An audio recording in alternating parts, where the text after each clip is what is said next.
Good morning. Today 27 July 2026 Monday. Wisdom of Word of God morning ડિવોશનમાં આપ સર્વનો આવકાર કરવામાં આવે છે અને પ્રેમી સલામ પાઠવવામાં આવે છે.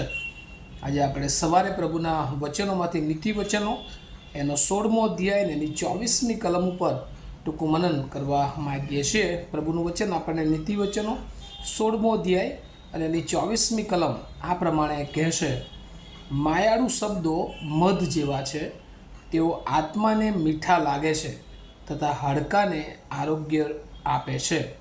એ જ પ્રમાણે એનઆઈવી બાઇબલ પ્રમાણે પ્રોવ્સ ચેપ્ટર 16 વર્સ 24 અને એનઆઈવી બાઇબલ પ્રમાણે ઇંગ્લિશમાં વચન આ પ્રમાણે કહે છે: pleasant words are honeycomb, sweet to the soul and healing to the bones. અને આ પ્રભુનું વચન છે અને આપણે જોઈએ છે આજનું જે વચન છે જે એને એક થીમમાં અથવા એને એક મુદ્રાલેખમાં આપણે જોઈએ તો સ્પીચ બેનિફિશિયલ, વાણી એ લાભકારક અથવા ફાયદાકારક એ હોવી જોઈએ. આપણને ઈશ્વરે એ ખાસ પ્રકારની આ કૃપા, બળ, સામર્થ્ય આપ્યું છે કે આપણે બોલી શકીએ છીએ.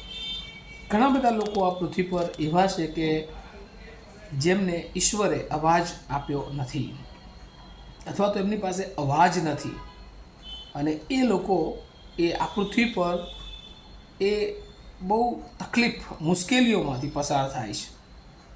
પણ પ્રભુનો આભાર માનીએ છીએ કે પ્રભુની કૃપામાં ઈશ્વરે આપણને આ અવાજ, આ મુખ, આ શબ્દો પૂરા પાડ્યા છે. અને પ્રભુ જ્યારે ઈશ્વરે આ આપણને બોલવાની શક્તિ આપી છે અને ત્યારે આપણે હંમેશા આપણી વાણી, આપણા શબ્દો એ બીજાઓને લાભ કરતા હોવા જોઈએ.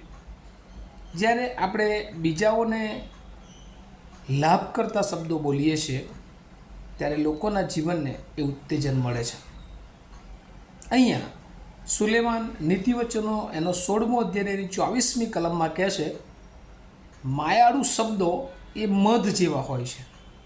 એટલે કે પ્લીઝન્ટ વર્ડ્સ આર હનીકોમ. હવે કેમ આવું અહીંયા લખવામાં આવ્યું છે? કારણ કે જે માયાળુ શબ્દો છે અથવા તો આનંદ આપનારા જે શબ્દો છે, લાભ કરાવનારા જે શબ્દો છે, એ જાણે કે મધ જેવા છે. અને મધનો ગુણ જો આપણે પહેલો સમુએલ 14મો અધ્યાય એની 27મી કલમમાં જોઈએ તો કહે છે કે યોનાથન એ મધ ખાવાથી એની આંખોમાં તેજ આવ્યું. અને તે મધ એ હંમેશા એ જ્યારે ઉપયોગમાં લેવામાં આવે છે ત્યારે એ બીજાઓને હંમેશા ફાયદો જ આપે છે. એનાથી કોઈ પણ પ્રકારનું નુકસાન નથી થતું. અને એટલા માટે ઈશ્વર કહે છે કે આપણા જે શબ્દો છે એ માયાળુ શબ્દો, એટલે કે કેવા શબ્દો? તો કહે છે કે મધ જેવા હોવા જોઈએ. કેમ એવું હોવું જોઈએ? કારણ કે એ શબ્દો દ્વારા તેઓ આત્માને મીઠા લાગે છે તથા હાડકાને આરોગ્ય આપે છે. અને એટલે જ્યારે આપણી વાણી સારી હોય છે, બીજાઓને ઉપયોગી હોય છે, ત્યારે આપણે એને બે રીતે ઉપયોગી બનીએ છીએ. એક શારીરિક રીતે અને એક સ્પિરિચ્યુઅલ, આત્મિક રીતે.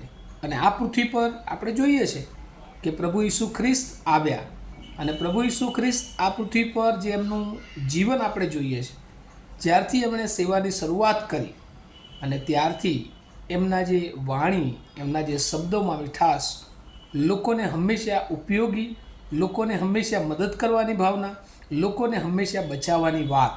અને એટલે જ જોઈએ છે કે બહુ જ ટૂંકા સમયમાં પ્રભુ ઈસુ ખ્રિસ્ત આ પૃથ્વી પર બહુ અસરકારક એમની સેવાઓ આપણે જોઈએ છે.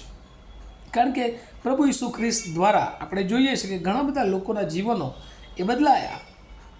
આપણે જોઈએ છે જૂના કરારમાં કે જ્યારે લોકો એ કડવી વાણી બોલતા હતા ત્યારે લોકો એ એમનાથી દૂર જતા હતા.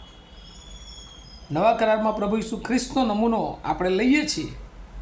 એ ઝાંખી દાણી કે જે દાણી હતો, પણ એના માટેના જે ઈસુ ખ્રિસ્તના શબ્દો હતા: ઝાંખી નીચે ઉતરી આવો, આજે મારો ઉતારો તારે ઘેર છે. વાલાઓ, આ એક વાણી, આ એક માયા, એના પ્રત્યેની લાગણી, કદાચ એના ઘરે કોઈ જતું નહીં હોય, એના ઘરે એને જોઈને લોકો દૂર ભાગતા હશે, અને એવા સમયે પ્રભુ ઈસુ એને આ માયાળુ શબ્દો કહે છે અને આપણે જોઈએ છે કે એનું પરિણામ શું આવે છે તો કે છે એનું જીવન એ બદલાઈ જાય છે. ઘણી બધી વાર પ્રભુ આપણને આ પૃથ્વી પર આ બધી બાબતોને માટે મૂક્યા છે. જૂના કરારમાં જેમ અગાઉ મેં તમને કહ્યું એમ ભલો સમનું નહીં કે જે બીજા રસ્તામાં પડ્યો છે એને કોઈ એની સાથે લેવા દેવા નથી, પણ તેમ છતાં એના દુઃખમાં, એની મુશ્કેલીમાં એ એની સાથે રહે છે, એને ઉત્તેજન આપે છે, એને મદદ કરે છે અને એનું જીવન એ બદલાઈ જાય છે. અસંખ્ય લોકો આજે પૃથ્વી પર કે જેઓને આપણા માયાળુ શબ્દોની જરૂર છે, આપણા યુવાનો કે જેઓ આજે જોઈએ છે બધી પરિસ્થિતિઓ અને કદાચ માર્ગ ભટકી ગયા હોય. ઘણી બધી વાર આપણે જોઈએ છે કે ઘણા બધા એ યુવાનો એ હરી થાકીને એ જાણે કે આત્મહત્યા તરફ વળતા હોય છે અને આપણો એક ઉત્તેજનનો શબ્દ એમનું જીવન બચાવી શકે છે.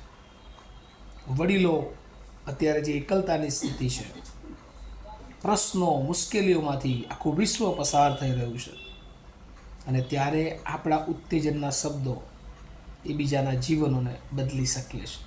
બે રીતે આપણે પ્રભુના વચનો દ્વારા એમનું જીવન બદલી શકીએ છીએ, એમના આત્માને બચાવી શકીએ છીએ અને આપણી પાસે જે કંઈ છે એના દ્વારા આપણે જેમ અહીંયા લખ્યું છે તેઓ આત્માને મીઠા લાગે છે તથા હાડકાને આરોગ્ય આપે છે.